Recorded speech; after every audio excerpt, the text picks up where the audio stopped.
Today we'll analyze how Brexit has damaged the United Kingdom politically, economically and socially.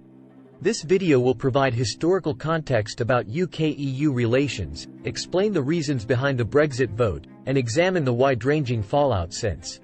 Let's start with some history. The UK joined the European Economic Community or EEC in 1973 after two earlier applications were vetoed by France. However, there was always unease in Britain about ceding sovereignty to Brussels. In 1975, a referendum on Britain's EEC membership was held, with 67% voting to stay in. But significant opposition remained, including within the Conservative Party, fueling a bitter divide between Europhiles and Eurosceptics that persists today. Margaret Thatcher's decades as Prime Minister saw a growing rift with Brussels, as she promoted free market neoliberalism while others in Europe favored social democracy. The rift was encapsulated by her famous 1988 speech demanding the UK's money back from the EEC budget. Euroscepticism continued festering under subsequent Conservative leaders like John Major, who suffered humiliation when Britain crashed out of the European exchange rate mechanism in 1992. Tony Blair's Labour government took a more pro-Europe stance, signing various EU treaties.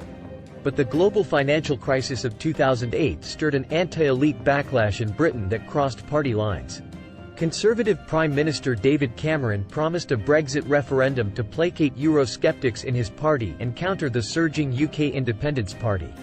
This fateful decision was driven by Conservative Party politics rather than national interest. Cameron backed Remain but held the referendum nonetheless in June 2016. Although most expected Remain to win, the Leave campaign prevailed by 52% to 48%.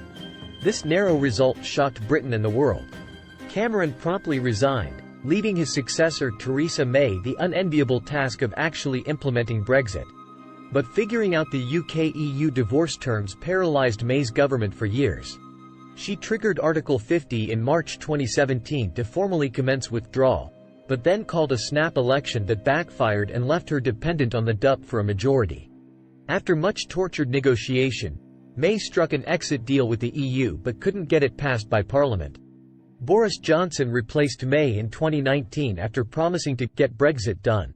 He secured revisions to May's deal and won the general election, allowing him to ram through the UK's EU withdrawal on January 31, 2020. But all this did was end Britain's EU membership. The hard work of reinventing its relationship with Europe had barely begun. On the political front, Brexit has ruptured the traditional two-party system and risks breaking up the UK. The nationalist genie unleashed to win the referendum now threatens the Union. Scotland, which voted strongly to stay in the EU, sees independence as the only way back in.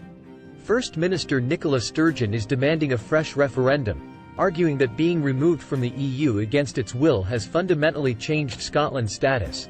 Even if denied by Westminster, demands for Scottish independence will persist. In Northern Ireland, Brexit has destabilized its delicate peace by necessitating customs checks on goods traded with the Republic of Ireland. The Northern Ireland Protocol was designed to avoid a hard border on the island after Brexit. But Unionists see it as weakening Northern Ireland's place in the UK, refusing to form a government in response. Beyond constitutional crises, Brexit has created ongoing political dysfunction. Johnson's mendacity during the campaign undermined public trust. Constant ministerial resignations prevent effective governance. The Conservative Party has no coherent vision for Britain's future beyond the vague slogan, Global Britain. Economically, Brexit has substantially harmed UK growth and living standards. The Office for Budget Responsibility estimates a 4% GDP hit over 15 years from leaving the EU single market and customs union. COVID disruptions have obscured the near-term impact, but supply chain breakdowns, inflation, and labor shortages stem partly from Brexit. London's prized financial services sector has taken a major hit. Triggering Article 50 started a mass migration of assets, jobs and legal entities to the EU. Amsterdam has overtaken London as Europe's largest share trading hub. JP Morgan alone has moved over $230 billion in assets to Frankfurt. The exodus of European talent in areas like nursing and hospitality has left painful labor shortages. Over 200,000 EU citizens left in 2020 alone. Industry groups warned skills gaps could take years to fill. Socially, Brexit has unleashed regressive forces and a surge in hate crimes targeting minorities. Xenophobia was whipped up against immigrants during the campaign, with false claims that Turkey would imminently join the EU and send millions more to Britain. Overnight, Europeans living in the UK had their status thrown into doubt. Despite contributing to society for years, EU citizens now have to apply for permission just to remain in Britain. An acrimonious referendum has left social divisions that will fester. Young people overwhelmingly backed Remain but must live with the consequences of Brexit longest. Losing the ability to easily study, work or retire across Europe represents a profound loss of opportunity and openness for future generations. While some benefits from Brexit may yet emerge, it is hard to dispute the extensive damage already inflicted on the UK's political coherence, economic performance and social fabric.